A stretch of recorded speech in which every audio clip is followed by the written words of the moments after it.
Even before the beginning of the Ukraine war, a perfect storm was brewing. Really tough on Russia economically, you need the Europeans on board. But the Europeans were too reliant on Russian energy. Putin knew it and leveraged that need to get away with most of his aggression in Europe. The fighting left hundreds dead and tens of thousands displaced, and reasserted Russia's military dominance in the region. What about America? Would America be willing to rein in Russia? We're basically leaving Europe in the rearview mirror. We shouldn't simply abandon it or give up on Ukraine, but it's not a kind of priority interest for the United States. The West chose to ignore Russia's protest against the NATO expansion. Then, when Russia reacted violently against the Eastern European countries seeking NATO membership, the West collectively chose not to give Russia a real lesson. Is there something wrong with this thinking?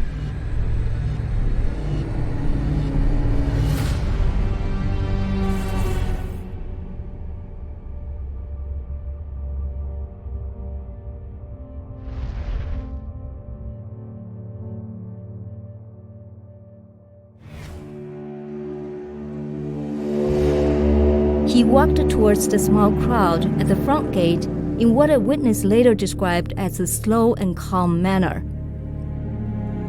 For a while, he simply stared.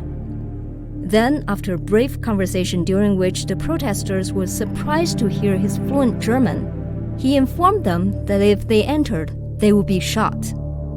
This is a description of Putin on December 5th, 1989, taken from the book Not 1 Inch by Amy Sorat. At that time, Putin was a senior officer at the Soviet State Security, or the KGB, on Angelika Street in Dresden, Germany. The Berlin Wall was open, and the headquarters of his secret police allies, the Stasi, had just been stormed by a crowd of protesters who were now drifting over to Putin's building. Putin had called to request Moscow's instructions and help, but Moscow is silent. Putin decided to take action on his own. After he told the protesters that they would be shot if they entered the gate, the crowd paused, murmured, and decided to go back to the Stasi headquarters. Putin returned to the house, where he and his crew destroyed everything, burning papers night and day, until the furnace burst. According to Putin's own account, the phrase, "Moscow is silent," haunted him for years. He felt at that moment that his country no longer existed. He believed Moscow made a big mistake by exiting from Eastern Europe in a rush. He was convinced that the Soviet Union could have defended itself and avoided the many resulting problems if their hasty exit had not happened. He considered the breakup of the Soviet Union the greatest geopolitical tragedy of the 20th century. From that ideology foundation, he formed a lasting conviction on the need to avoid a paralysis of power. He said this when he became president of Russia. Only one thing works in such circumstances: to go on the offensive. You must hit first, and hit so hard that your opponent would not rise to his feet. Putin's comment was made in reference to the conflict with Chechnya, and at a time when he was receiving death threats from the Chechens. He ordered harsh crackdowns on the Chechen rebels until they were scattered and destroyed. Putin was unapologetic about the cruelty of the Second Chechen War, a war that caused between 25,000 to 50,000 Chechen civilian casualties and 7,500 to 15,000 deaths of Russian soldiers. In fact, he has been loyal to the conviction of preemptive wars throughout his time as the top leader of Russia. In hindsight, this conviction of Putin, together with his conflicting drives that pulled him towards democracy on one hand and authoritarian rule on the other, should have been given more attention by Western leaders and military strategists. In a 2000 article titled, "Putin Tells Why He Became a Spy," the New York Times wrote that Putin described his separation from the KGB after the attempted coup against President Mikhail Gorbachev in August 1991 as a wrenching experience. When he later stashed his Communist Party card and other documents away in a desk drawer, he said he made the sign of the cross over them, as if laying that part of his life to rest. But that past would not rest. NATO's expansion eastwards and Russia's rejection from consideration for NATO membership, combined with Putin's consistent efforts to suppress the media and dissidents, led to mutual distrust between Putin and the West. That distrust made Russia's integration into the European community highly unlikely. Democracy has failed to be fully established in Russia. Where once there was hope that Putin might embrace the ideals of democracy, the world watched as Putin drifted away from Western ideals and towards his authoritarian instincts. Putin has expressed the idea of there being a Russian world. Experts continue to debate whether this means Putin has aspirations to revive the great Russian or Soviet empires by reclaiming lost lands. To that, Putin said, "Whoever does not miss the Soviet Union has no heart. Whoever wants it back has no brain." So which way is it? Perhaps to Putin, this is not a black and white question. Russian world could mean Russian dominance and a regathering of their one people, a term he repeatedly used for Ukrainians and Russians, but he likely understands that not all the Soviet territories can be physically rejoined to the Russian Federation. Domination can take many forms. Annexation is not the only way, and marginalization may be a desirable alternative. To marginalize a country is to make the leaders of that country completely dependent on Moscow, either by Moscow appointing Russian-friendly leaders through rigged elections, or ensuring that they are tethered to Russian economic and political security networks. Russia has been doing this with increasing frequency and urgency. For example, Russia pressured Kazakhstan to reorient itself back towards Russia instead of balancing between Russia and China. And just before the Ukraine invasion, Azerbaijan signed a bilateral military agreement with Russia, an agreement that country had resisted for decades. Russia has also made itself the final arbiter of the future relationship between Armenia and Azerbaijan. Belarus has also been completely subjugated by Moscow. In many ways, this is Russia's resistance to NATO expansion. During the early days of this pattern, NATO and America made a critical mistake. While ignoring Russia's repeated protests against NATO expansion, they largely left Putin's aggression towards neighboring countries unpunished.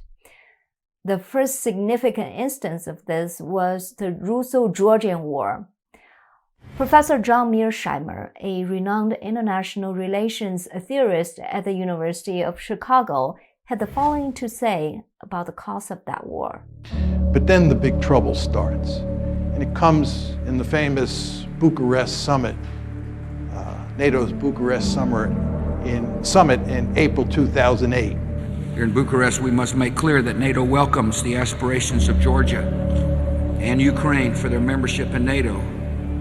It's the Russians made this perfectly clear. This was unacceptable. Russia's deputy foreign minister said Georgia's and Ukraine's membership in the alliance is a huge strategic mistake which will have most serious consequences for pan-European security. Putin himself said Georgia and Ukraine becoming part of NATO is a direct threat to Russia. NATO's promise to Georgia and Ukraine was never fulfilled. A war broke out between Georgia and Russia in August 2008, 4 months before NATO's scheduled review of the two countries' applications to the alliance. The war involved Georgia, including its two breakaway states of South Ossetia and Abkhazia, and Russia. On August 1st, pro-Russian forces in South Ossetia attacked the Georgian village, but were then counterattacked by Georgian government forces.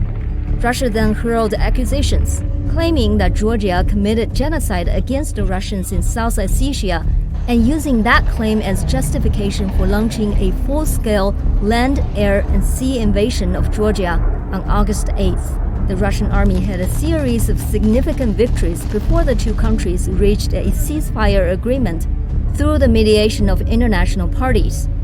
The war ended, and on August 26, 2008, Russia recognized the independence of South Ossetia and Abkhazia. On that same day, Georgia severed diplomatic relations with Russia. The Russo-Georgian War successfully prevented Georgia and Ukraine from becoming NATO members. Putin got his way. More importantly, he got what he wanted and paid a very small price. During and after the Russo-Georgian War, sanctions against Russia from Europe and the United States were light and quickly lifted. According to the Atlantic Council, the truce drafted by the French president was biased towards Russia, and subsequent reports by the European Union put the responsibility for the war primarily on Georgia. Later that year, France also announced the sale of advanced arms, a Mistral-class helicopter carrier, to Russia. After the Georgia armistice was signed, then U.S. President George W. Bush refused to provide Georgia with anti-tank and anti-aircraft weapons. A few months later, Obama took office and initiated the Russia reset, which did not materialize. 6 years later, in Putin's continued effort to stop NATO expansion, he seized an opportunity in Ukraine. He repeated what he did to Georgia in Ukraine, only with big escalation. Hurrah!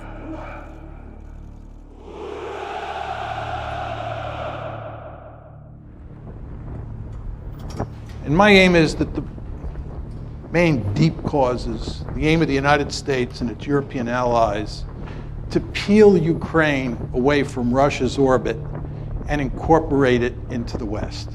Our basic goal has been to make Ukraine a Western bulwark on Russia's border. And Russia says, this ain't happening, period, end of story. And we will do everything we can to make sure it does not happen. That's the deep cause.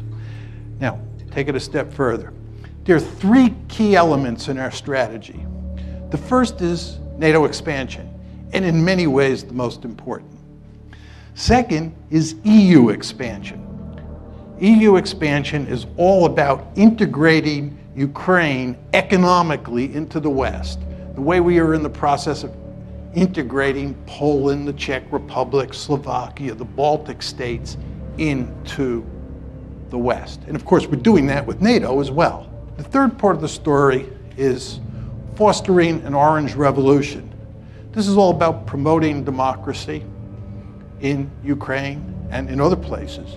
As you all know, the United States runs around the world trying to topple regimes and put in their place democratically elected regimes. And for almost all of you, me included, it's hard to be against promoting democracy. We all love democracy. But if you're Vladimir Putin, or if you're part of the leadership in Beijing, when the United States talks about democracy promotion, that means toppling your regime. And you won't be surprised to hear this. They don't like that in Beijing, and they don't like that in Moscow.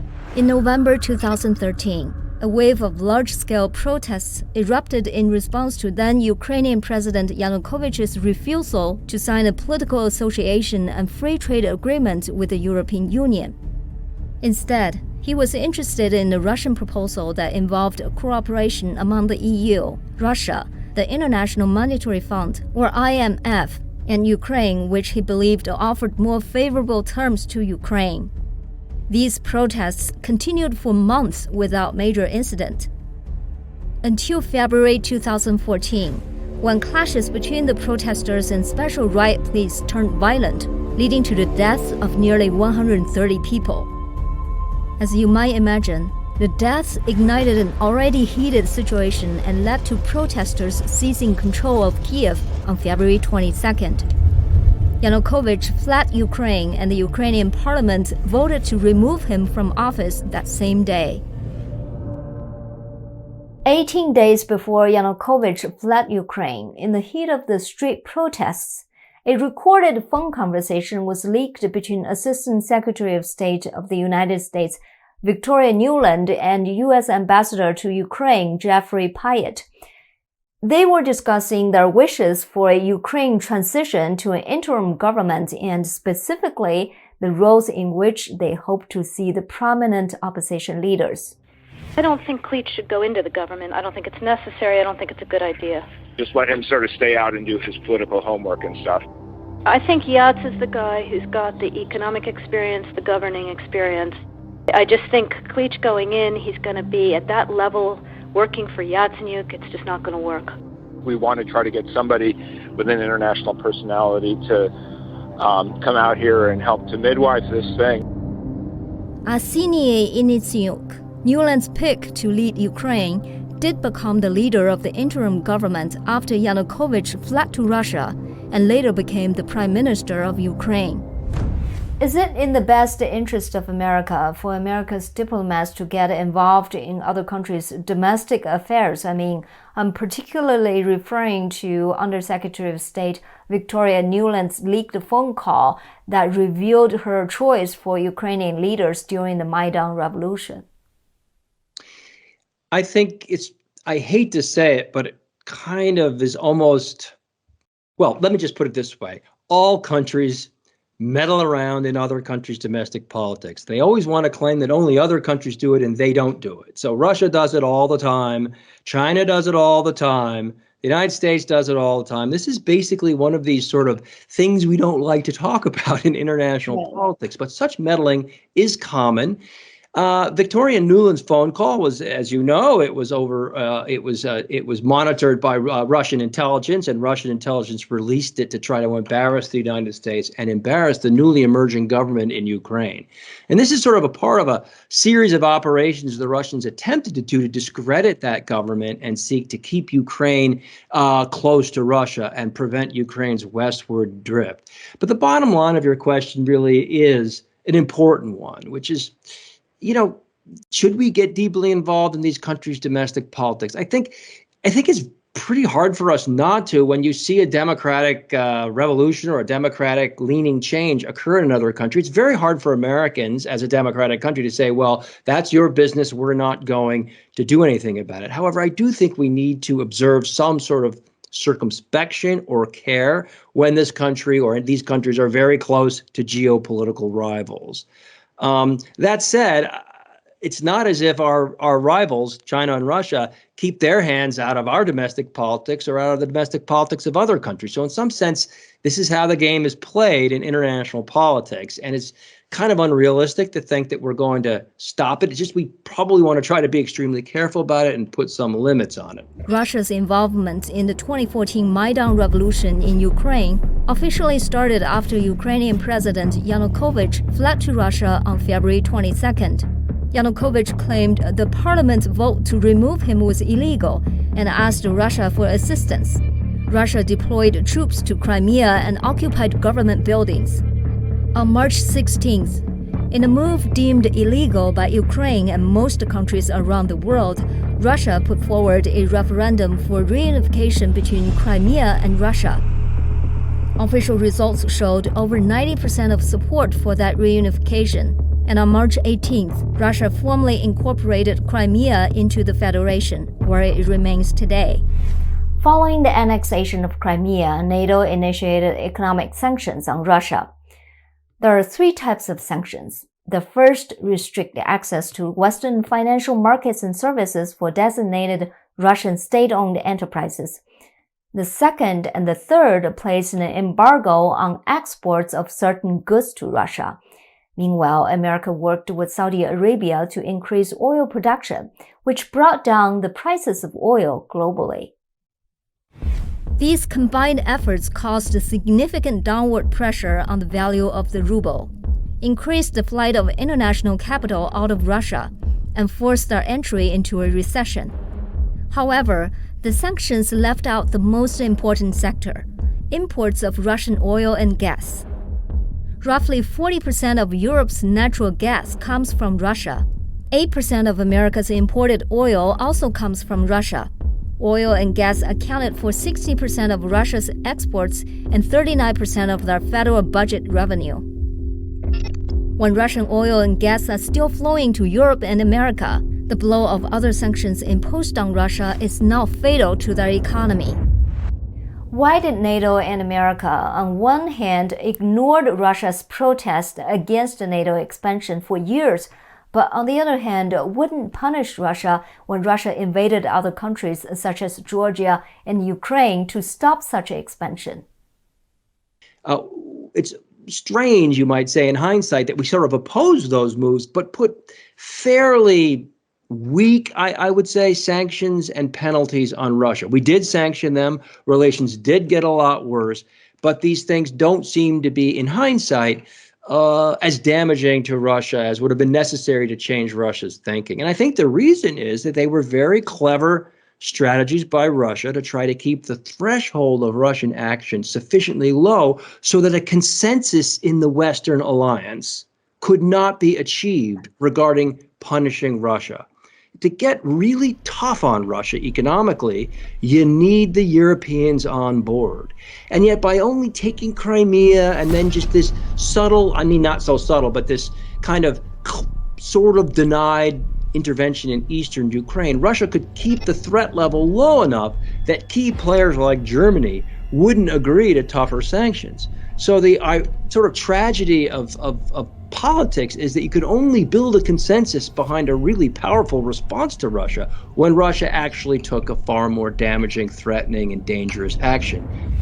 If this was indeed Putin's calculation, he got it right. He knew too well that Europe would not stand up strongly against Russia because they were reliant on Russian energy. The dance between depending on Russian energy and guarding against Russia militarily has been going on for decades. The result is that the Nord Stream and Nord Stream 2 pipelines were built regardless of notable American opposition. It turned out even the United States is not able to rein in Europe's appetite for Russian energy.